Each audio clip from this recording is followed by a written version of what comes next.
Yes, of course. Okay, thank you. So, first of all, let me thank the organizers for inviting me and for giving me the opportunity to present this work. This is in collaboration with the physics, with the physicist organizers of the workshop. Yes.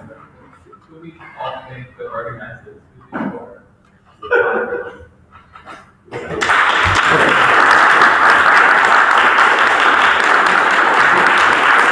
This is the last option. Yeah, that's right.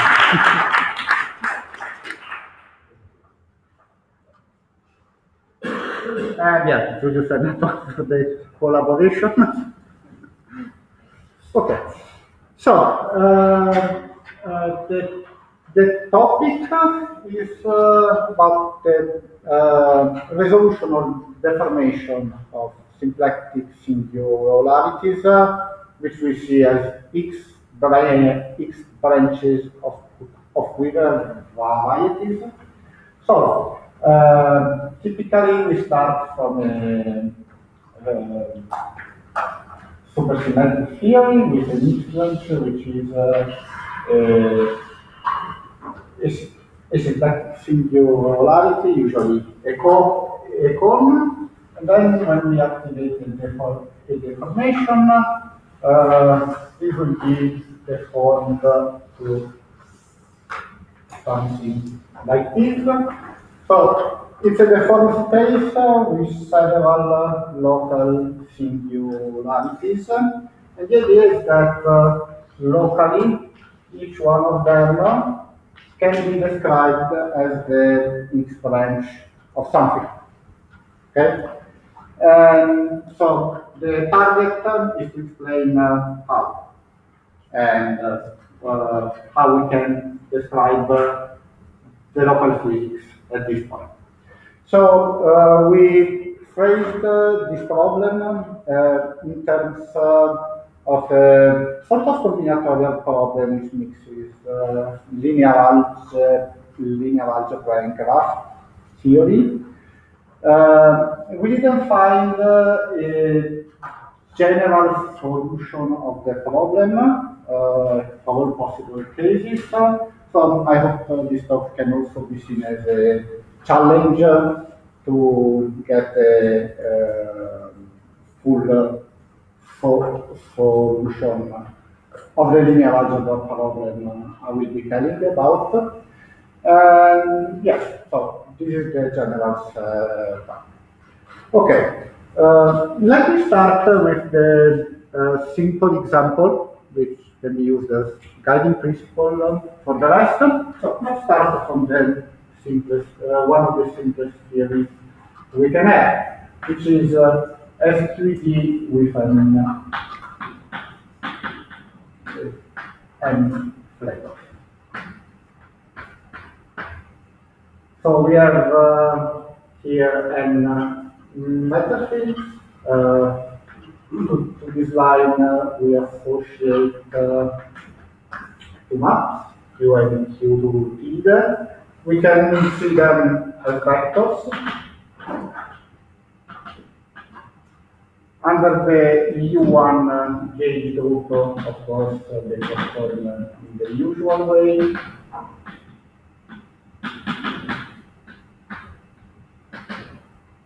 Okay? And the Coulomb range of this theory is known to be C2 mod Zn. Okay?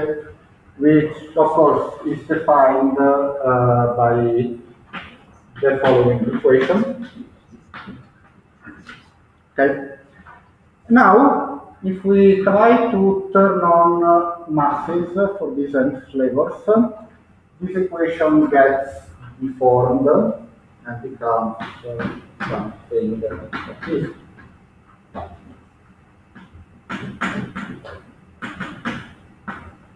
Where m is the mass.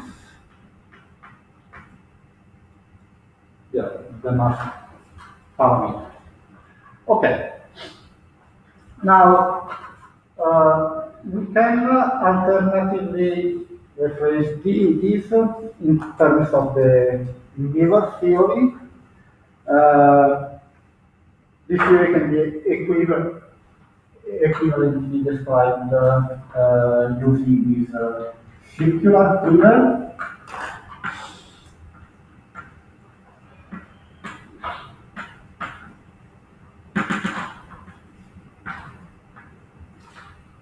So here we have an one nodes.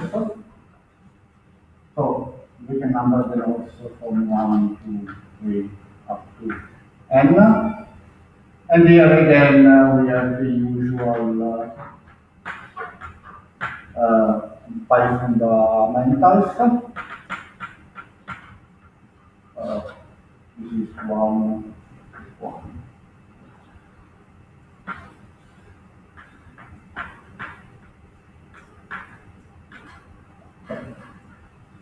Yeah. Okay. Now, C2 mod Cn in this case is the X branch of this circular quiver. And this can be described by a set of the equations, which can be written in this form.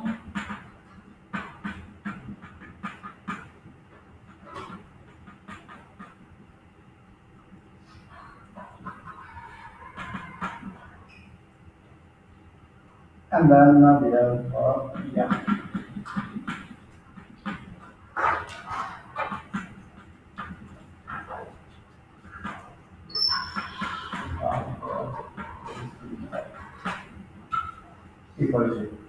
Okay, this is just the definition of the hyperkähler quotient. And yeah, as for any gauge theory, the branch will be C to some even power. Hyperkähler quotient by G. The gauge group can be any group. And now, if we want to add masses, as in this case, to the standard space in the same way, here we should add phi A outward parameters, which is the main topic of this class. So here we replace it with this. Okay. In principle, we also have a real parameter fitting function. Yeah. Like, in principle, we can also have a real parameters fitting in here, but due to the hyperkähler structure, we can just reduce the problem to studying the complex parameters only. So we need to consider only this case. Is that not true on? Is that true only if you have a single parameter? Well, if you have, so you can do this. One real, one complex, and so you use. Yes, I don't think we can always. That's a choice. Do we get a different space? All complex. This is great for the goal of figuring out what the singularities. Yeah, I think that's No, of course, you cannot turn them all real simultaneously between a secure or a rotation. But yeah, for the purpose. I guess my point is that if you take generic parameters, you cannot make them all complex or all real. No. Yeah, it's just for the purpose of identifying the singularity. Okay. And okay, here we can reproduce the singularity quite simply. We can take the product of all the Qs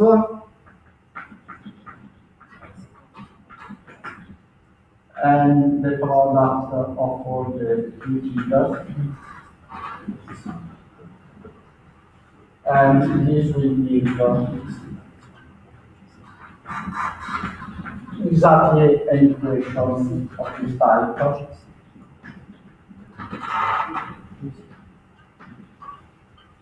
Um,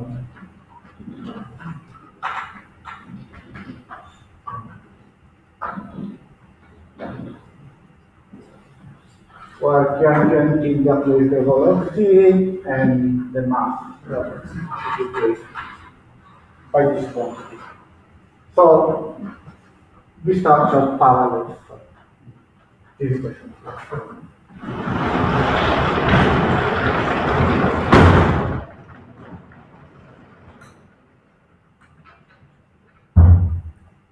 Yeah. So the idea then is to consider a more general quiver and try to understand how the inclusion of behavior parameters deform the interaction. Okay. And okay, in this paper we have found that this can be turned into essentially a linear algebra problem involving the graph of the Gray quiver, and this is what I would like to explain now. Okay, so we start with the quiver Q. So we have a set of vertices,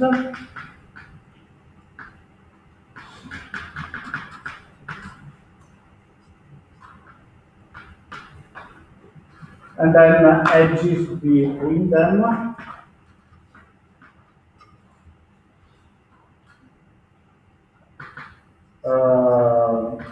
So we have edges connecting pair of nodes. So I'm just indicating the two nodes.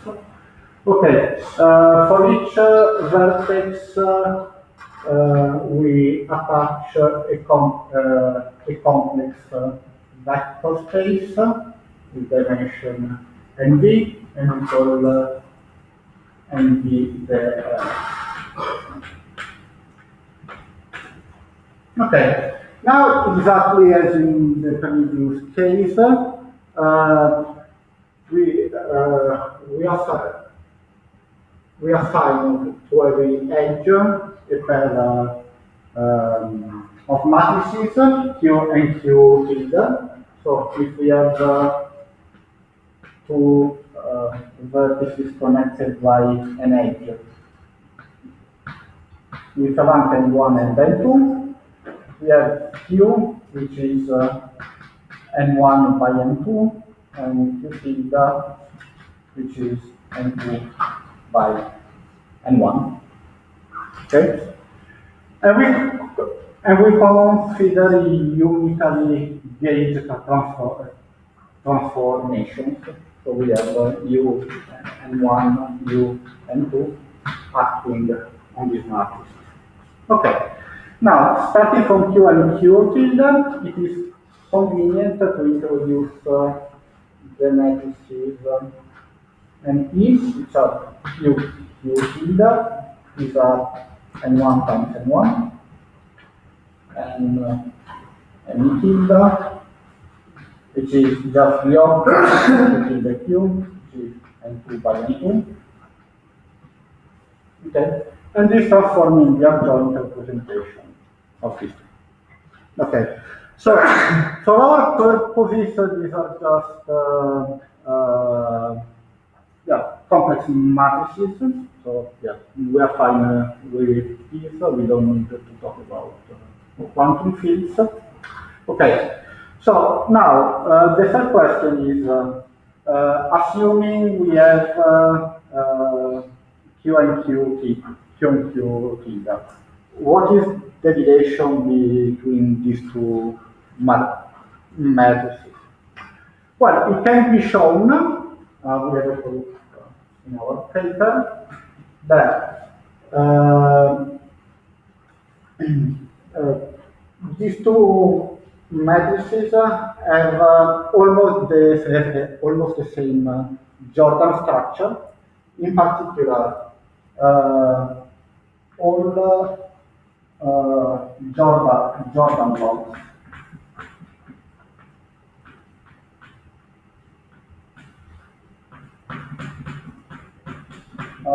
associated with an eigenvalue different from 0 are the same.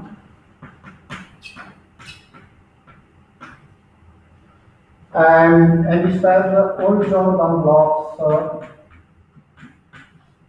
associated with the 0 eigenvalue, these are okay. Their size differ by 1.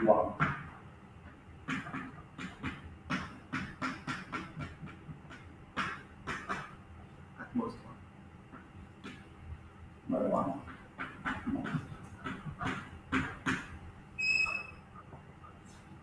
So, other than this, the Jordan structures are exactly the same. Okay? So, one simple example for long instance, we can have Q, which is, I don't know, 1, 1, which is the same 1, 1. Then Q theta Q is 2, and Q theta is 1, 1. So, more up to a change of the is the this matrix. So, here there's a Jordan block of size 1 with an value 0, which is missing. So, the two matrices are different size. Of course, they have, yeah, this, yeah, they have all the equivalent Jordan blocks identical, and this is the only. Okay, so this is the most important results. Okay, once we have this, we can write the basic equations we have. So, for every vertex in the Quivers, we can write the equation as follows. We take the sum over edges, which n will start at V.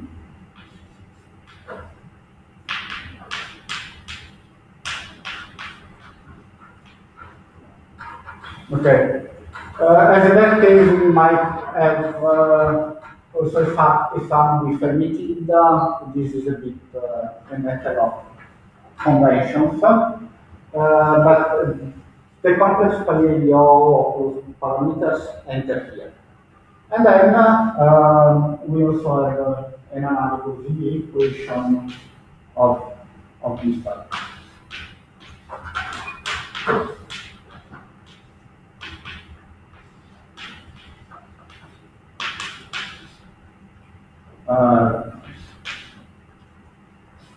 The sum, we have the same sum also here.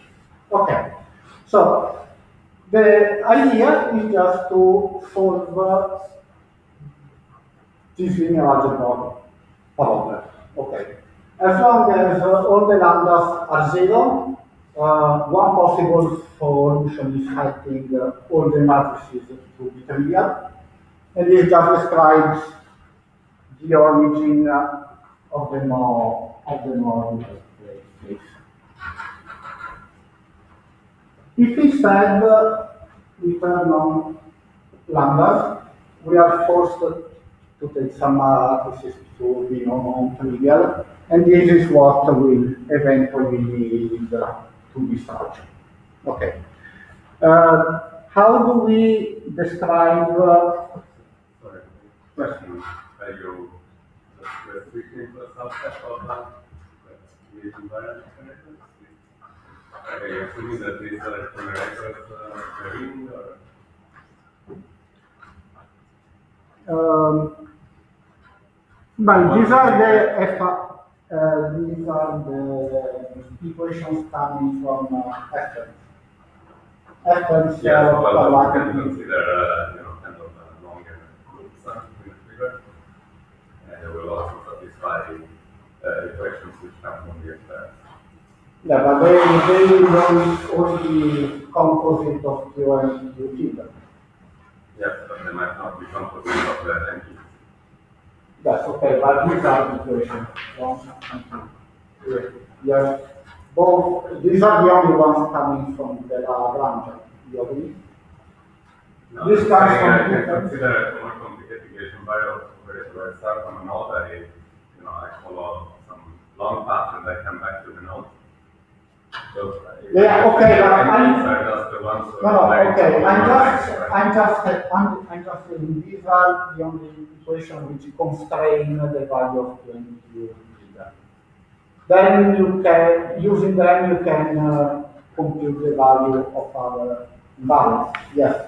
Yeah, I'm not saying It doesn't really mean that these are the only generators. Yeah, I'm just saying that these are the only equations we need to Yeah. solve the problem. Okay. Yeah, it's exactly like in the previous case. B and B theta, of course, are not part of this. But once you solve the equations up there, B and B theta are given.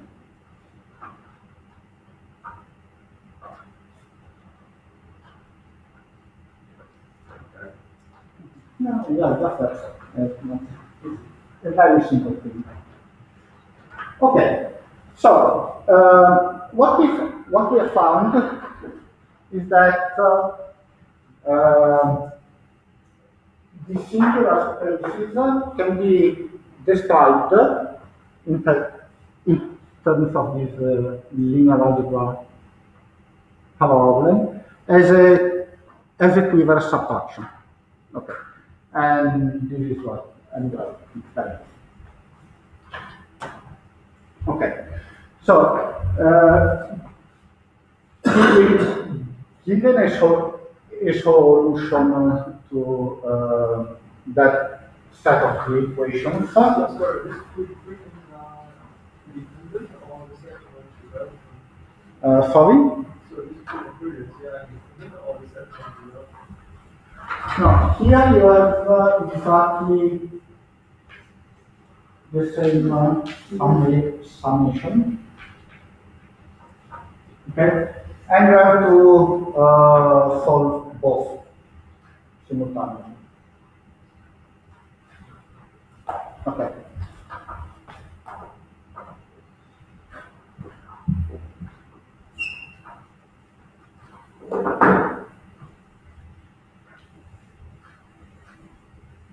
Okay.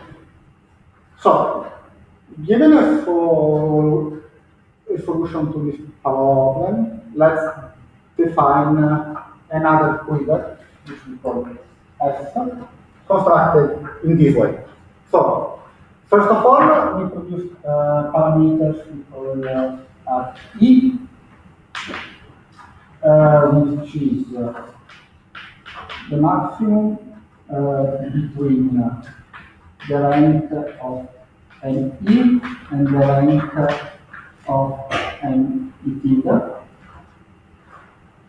Okay? So, S has the same vertices as Q and edges.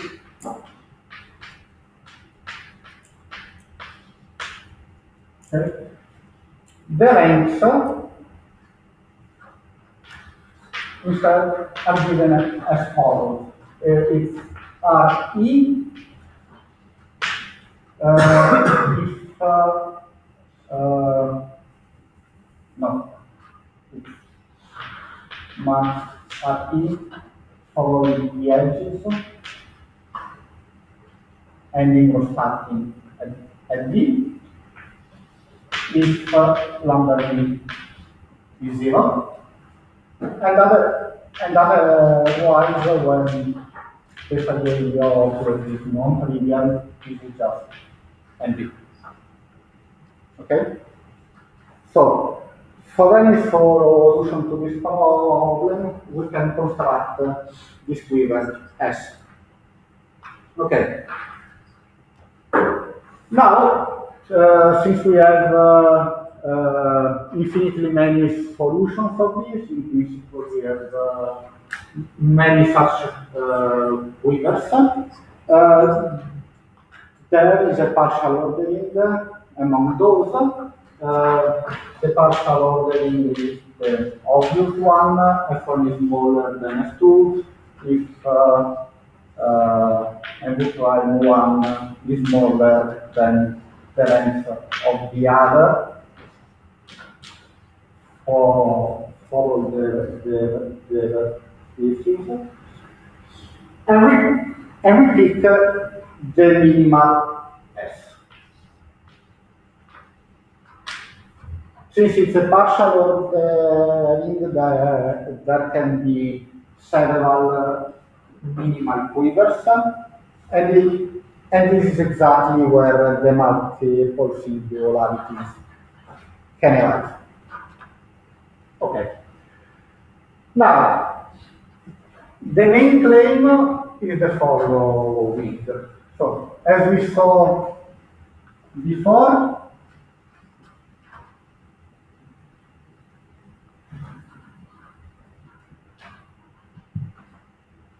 we said we start from a cone, then we deform pattern lambda, and we ask how we can describe the local singularity. So the claim is that the singularities after the deformations correspond to the X branch of the Quivers obtained by subtracting Q and S min for all possible minimal S Quivers.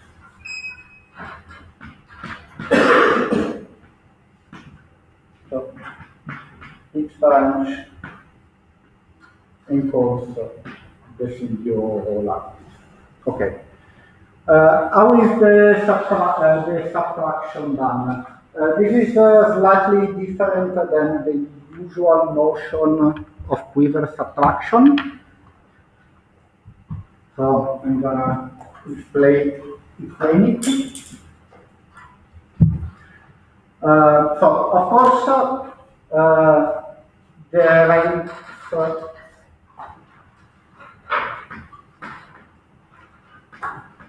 of this quiver will be the ND minus ND points. Okay.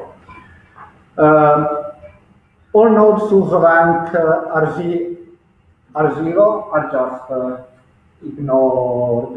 We remove them, and then we need to add rebalancing nodes.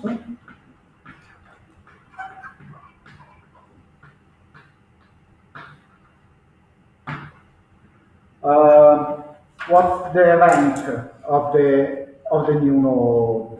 Well, the idea is the following. As we have seen, we have matrices M, E, or we can work directly in terms of Q and Q, Q and Q. So it can happen that my solution has a block structure where all the blocks are the same.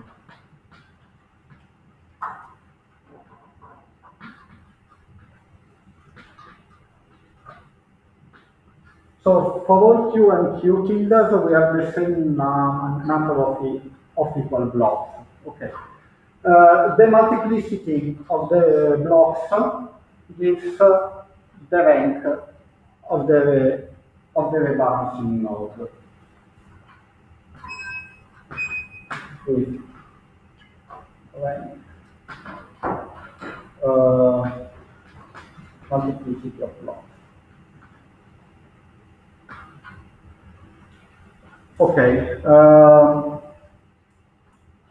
Okay. Let me explain what the balancing condition is. So, for every vertex in the quiver, we can consider again all edges which start and end or end at D. So let's take E of the form D, DI. And we take the sum of the ranks of neighboring nodes minus twice the rank of the node B.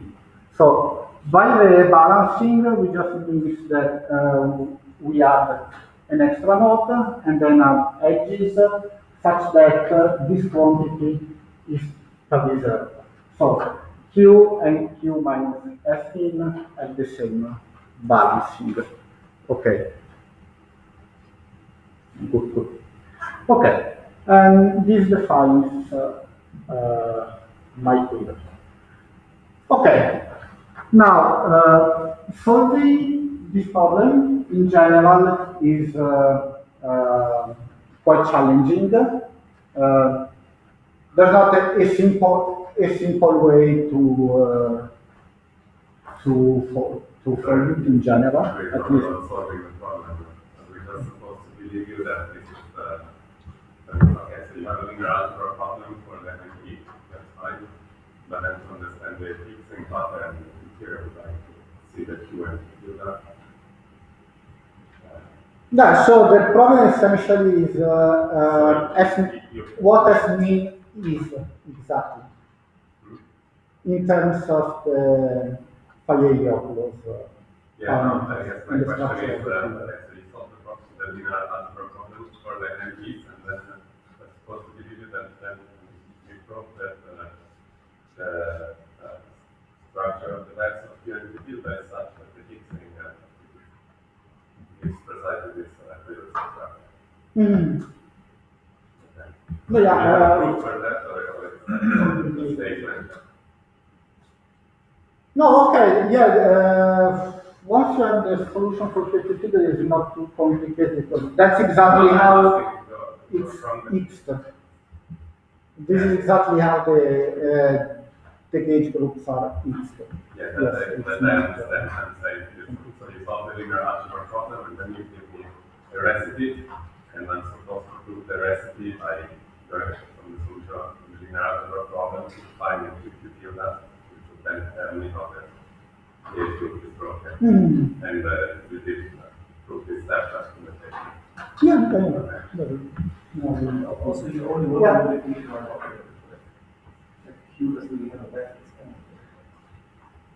No, if you want to understand the fixing, you need to know how to want to do that. That's a step that I must let the student or expect. Well, trying to think, well, we work in terms of this once we have and then T tilde, it's possible to construct a pair UQ tilde satisfying. For this pair, yes, this recipe produces exactly the pattern of fixing you expect. Yeah, I think that the statement is that it's easy. But the matrices, it's not hard to find. If they satisfy the constraint that are written here, it's almost constructed. I would say it is constructed to go from the end to the front. Yeah, I was And then asking because was the problem from end and almost the solution, and then Yeah. No, you can go from the end to the fuse. okay. Yeah, it's possible to If the way we prove this in here is precisely by explicitly finding the basis and then constructing the fuse. Mhm. Yeah, the hard part is to find explicitly a solution to this, or the solution which corresponds to F, F minimal. Okay. Yes. It's really obvious that the dimension of the Quivers is the same.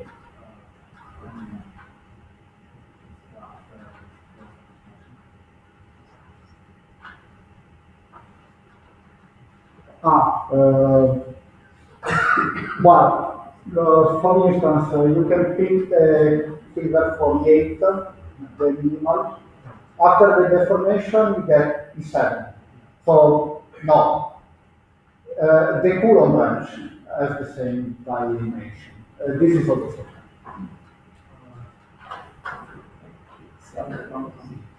If you go from decline and 8 to 7, And this is the for same instance, if we have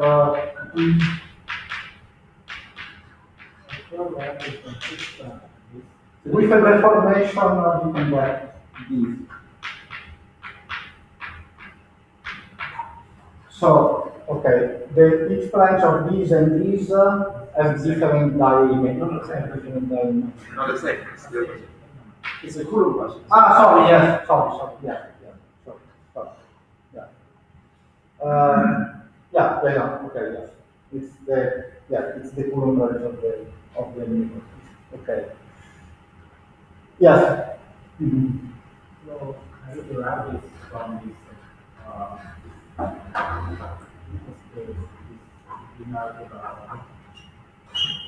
Hmm?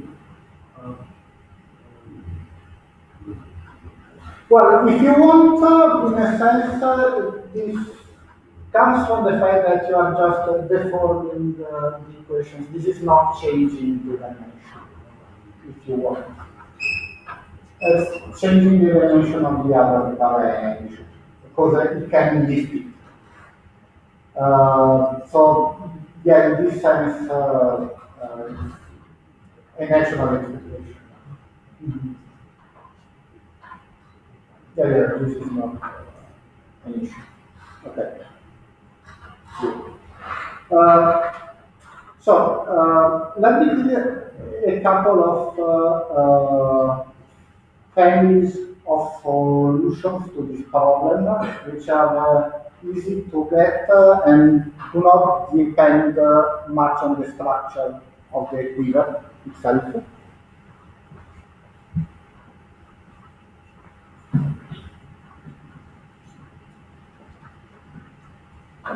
It's also easier to see. Okay. So the first one is if we have a 5 parameters condom only at nodes with the same rank. This can be illustrated also in the case of the circular quiver. Let's pick that one for completeness. So, yeah, let's take a specific example. Let's say we turn on lambda and minus lambda here and here. Okay. Now, one solution which leads to a minimal f is to take q and q tilde to be proportional to the identity and by n, both here and here. For example. In this case, f min will be just this quiver.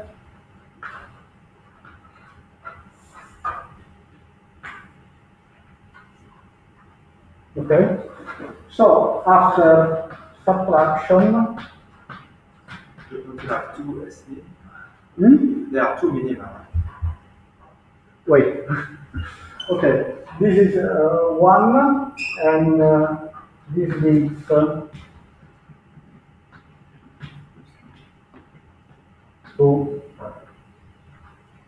this quiver. So these are the only two nodes which survive, and n is the rebalancing. Because here both Q and Q tilde have a block structure. Okay, the block is simply 1 by 1. Okay, and we have m blocks. Of course, there is also another solution which is taking Q and Q to be the identity, but looping in the other direction, and this will lead to this. Okay. This works pretty much in the same way for any other quiver. Okay. Yeah, this specific solution does not depend on the structure of the quiver cube.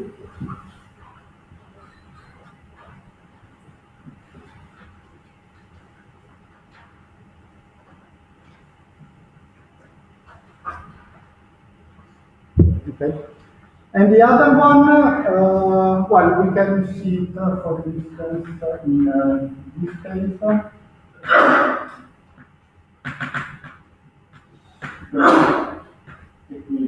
Of this type, so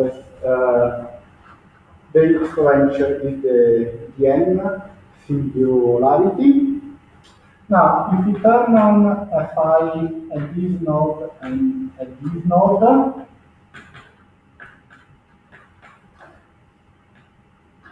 okay, now the solution is a little bit more involved. If we number the edges 1, 2, and 3, for instance, we have that and if this is a 2 by 2 matrices, this can be of the form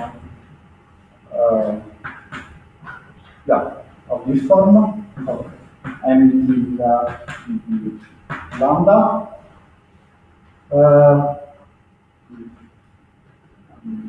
and 1. Then n2 can be written in this form, then n2 theta is 1 by 1 is just 0. Okay, and then 3 can be picked in this form.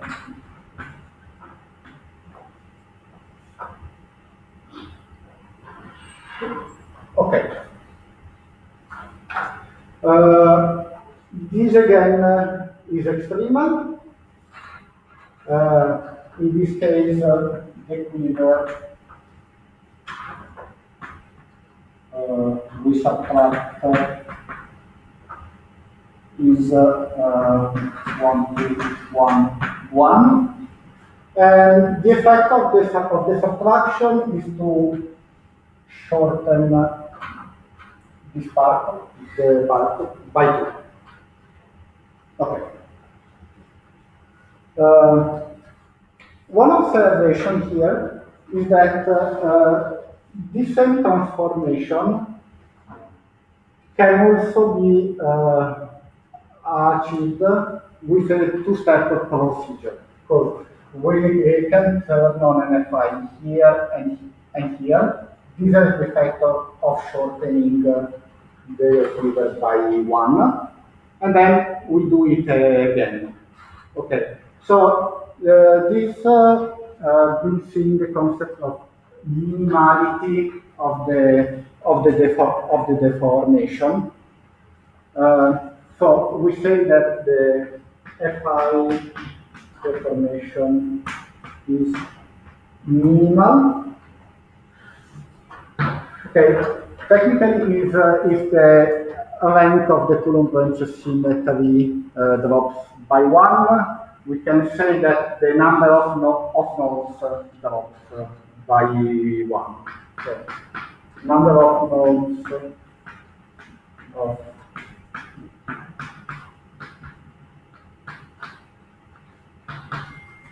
equal of U minus 4. Okay.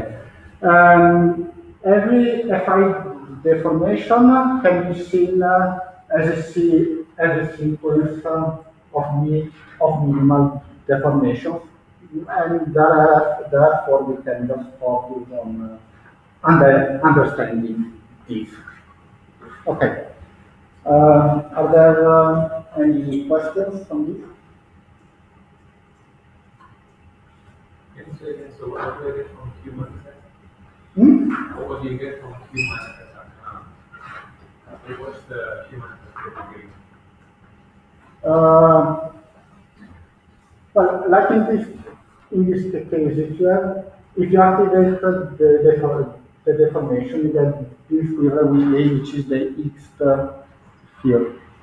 Okay. So the X branch of this quiver will describe the local singularity. So in this case, what happens is that with this deformation, you get two local singularities. One is described by this quiver, and the other is described by this one. One has 3 nodes, and the other one has 2. Okay? So it's exactly the picture I showed before. You have a corner, this is deformed into something of this type. And these singularities can both be described as the branch of something, and this was the two. So the answer is the X branch of this Quivers. But then it's kind of all possible. Okay, so yeah, the idea would be to find all the minimal ones and identify as minimal for them. Yes. So yeah, study all of them.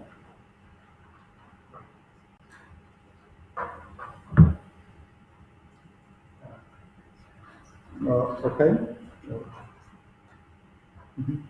Okay, good. Yes. What's the maximum for similar reality of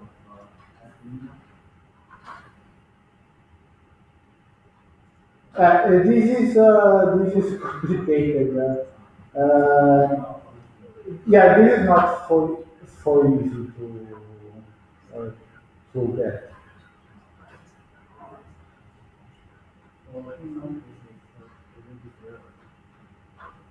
Hmm?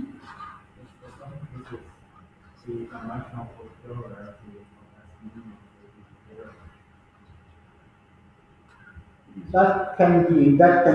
Yeah, it's not straightforward to predict the dimension of as minima. Yeah, this is part of the problem. If there is an easy way to constrain as minimal, this would definitely simplify the question of finding the deformation. Yes? It can be interpretation of the non-minimal as well. Yes, of course. So I said, yeah, but okay, these equations of course make sense in the you set lambda to 0. Okay. Setting all the matrices to 0 is a solution, and that's just the origin. In principle, you can also have other solutions, okay? These describe the motion along the modular space. This is called the X. Okay. Now, once you have activated the deformation, let's say you end here. So if you take as minimal, now you are just describing the origin of the singularity. If you take another one which is not minimal, you will both describe the deformation and then the subsequent motion along the modular space. So the idea is that FE is the most economical solution given the set of deformation parameters again. So in that as minimal definition. So in the example you gave, like you start with 5 nodes, Mm-hmm. and then the Q minus S min is 3 and 2. Did I make a mistake? Okay, yes. Right, so Q minus so the range, the number of nodes in Q minus 1 is 4. So, this is a spin when you take these two, the math is associated to these two edges to be their identity. Okay? I'm just computing like the number of nodes of the Q. Yeah, so it's not a minimal deformation. And yeah, there is confusion between the minimal deformation and the minimal in S min. But it is a minimal deformation. It's just that you need to add the ranks of all of the answers. So you combine them, and then you can find the n minus. Okay, maybe yes, you're right. Maybe to avoid confusion.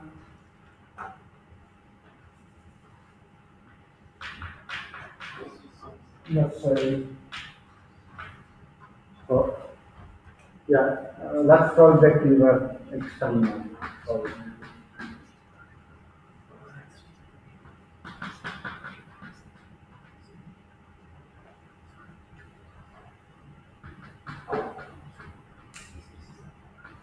So your question is whether this deformation is minimal. No, for the circular Quiver, it's minimal only if you turn on Fi at neighboring nodes. Okay. Because indeed, this one again can be seen as a two-step process. You can turn on the deformation here and here. This shortens the quiver by 1, and then you do it again. Yeah, so yeah, this one is just an example, but it's not minimal. And again, this one is not. This again can be seen as a two-step process. Okay. Fine.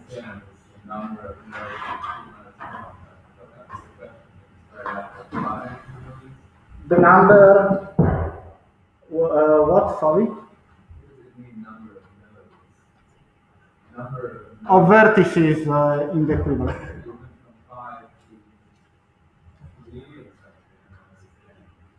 So, I had 5, okay? This, if you want, is 0, 0, okay?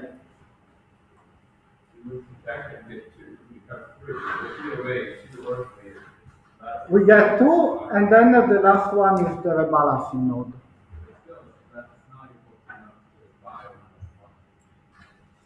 You have to also combine the second solution. So when you turn on this lambda minus lambda, and there will be 2 solutions which are linear. So in general, there can be many solutions, and in the drawing here you see these 2 singular points. And these are the 2 solutions. And if you combine both quivers, then you do find that you get just one node less.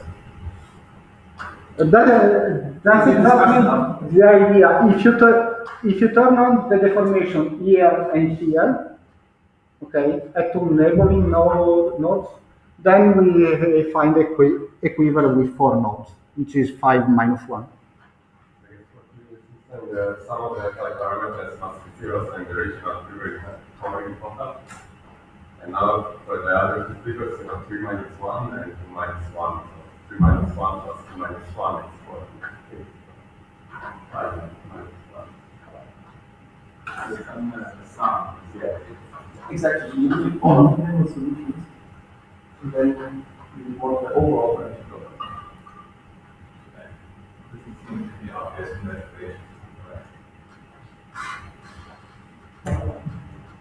Okay, so This should be an added statement.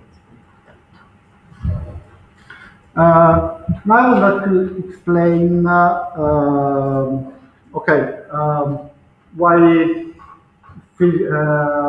why this problem is interesting for physics.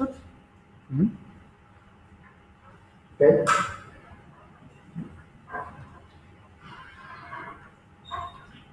So, indeed, this problem is interesting per se.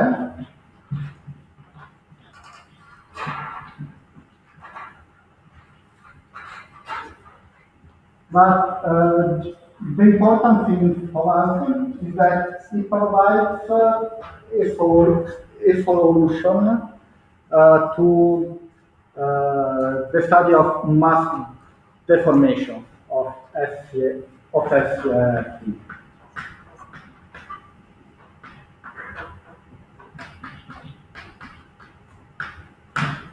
Okay. So in this case, we just use the quivers we have considered so far. We interpret them as magnetic quivers of our CFT. So we are interested in conformal theories with its supercharges in D equal 34 and 5, because mass deformations in 6 do not exist. So, as we said before, if we have a Lagrangian description of the theory, okay, the exchange is of a special type as that type of hyperkähler structure, always. This is not the case for generic SCFTs. Whenever the exchange doesn't have this structure, we have a non-Lagrangian theory. Okay. In the case of Lagrangian models, studying mass deformations, like for SQAD in the case in the example I showed at the beginning, studying mass deformations is easy. So it is a Turner mass for one of the flavors. Okay, I just say that I'm left with n-1 flavors, which are massless, and so the result of the deformation is just the same theory with one flavor less. And so, yeah, if we have a Lagrangian, this problem becomes rather straightforward. But whenever we do not have a Lagrangian description, this becomes harder, because we don't have direct tools to study this deformation. So, one possible approach to this is to consider for the SCFT the associated magnetic field.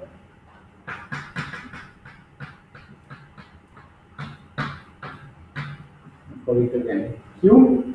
And yeah, the idea is that the X branch of our SCFT is the Coulomb branch of Q.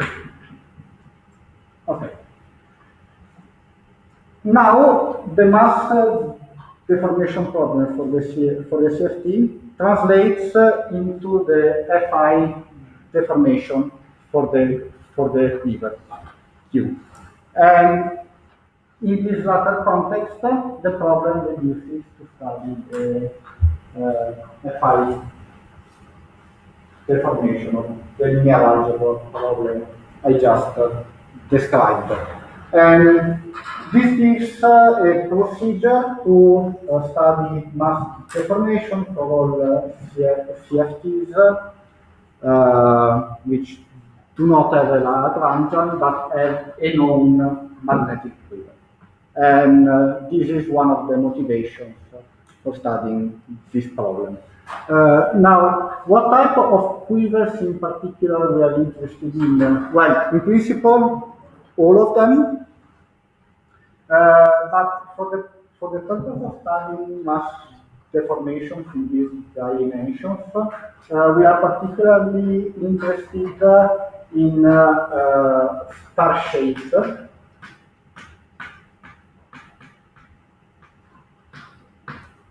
So we have a central node and then a series of tails with nodes of decreasing length.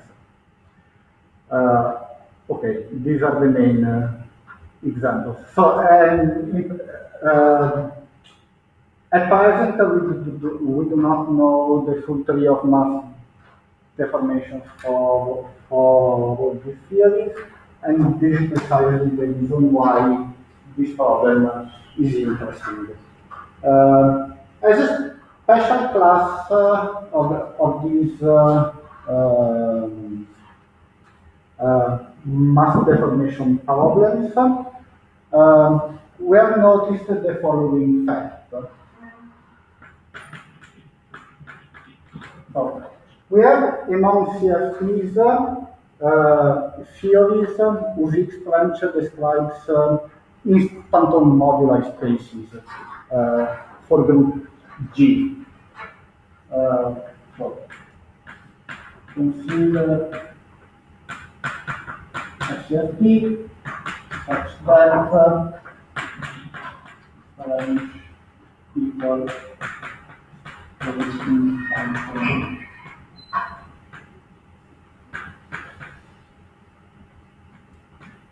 moduli space for group. Let's say A, we have a derivation for this case. There is always a mass deformation which links to another SCFT prime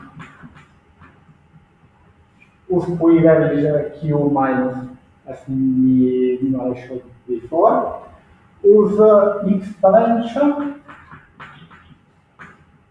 is an important orbit of the symbol.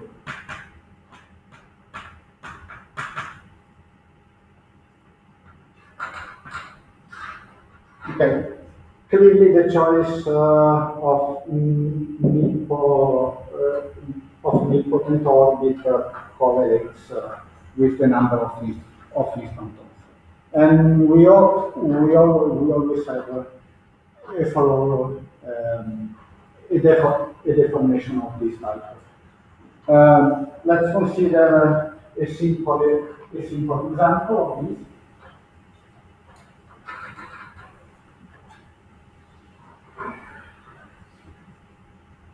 So let's keep this quiver.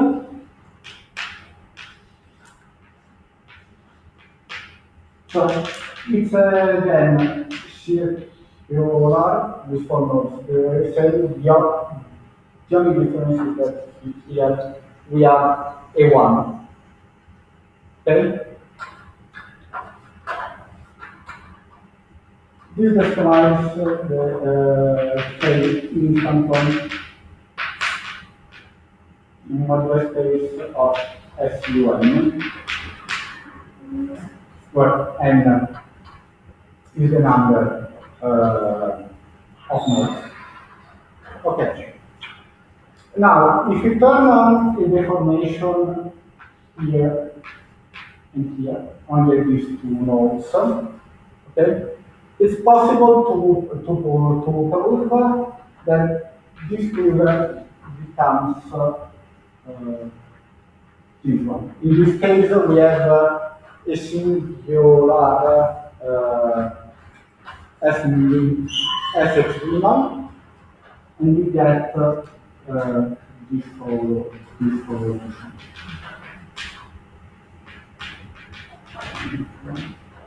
One. Yes.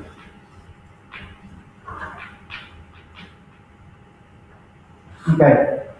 So we get a linear quiver of the structure. Here, this is the n minus 1. Okay. And this describes a important orbit of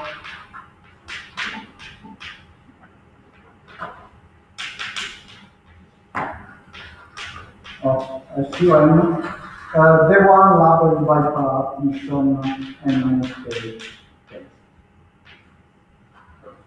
Okay. So we have this relation which is triggered by mass deformation. Okay, using this construction, we can recover all the non-mass deformations for four-dimensional theories of low rank, 1 and 2, at least all the theories with magnetic quiver as the form we have described so far. And for higher rank, the problem can still be treated in the same way, in principle, but the full web of mass deformation is not known. For this, we should find an efficient way to find SX limit in general. And I think I can stop here.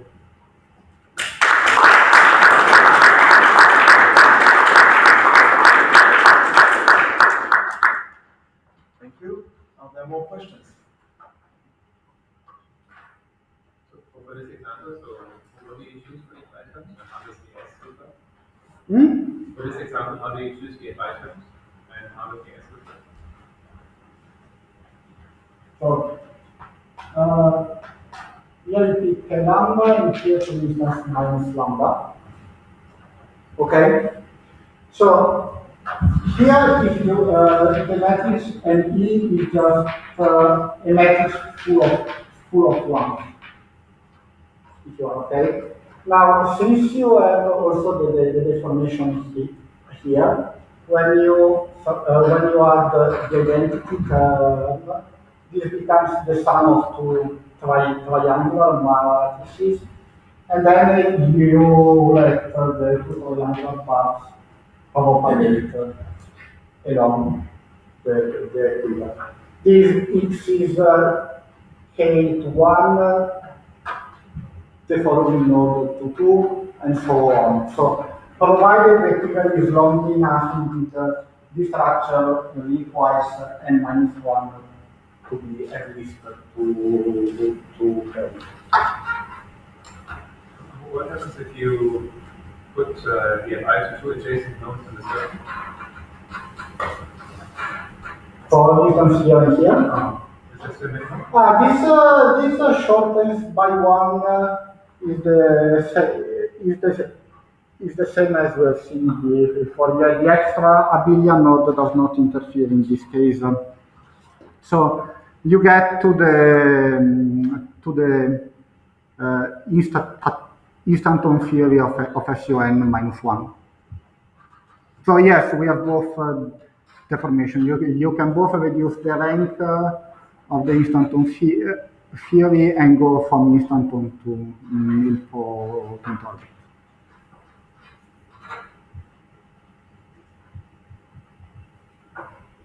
Any other questions? Okay. Otherwise, let's thank Simone again.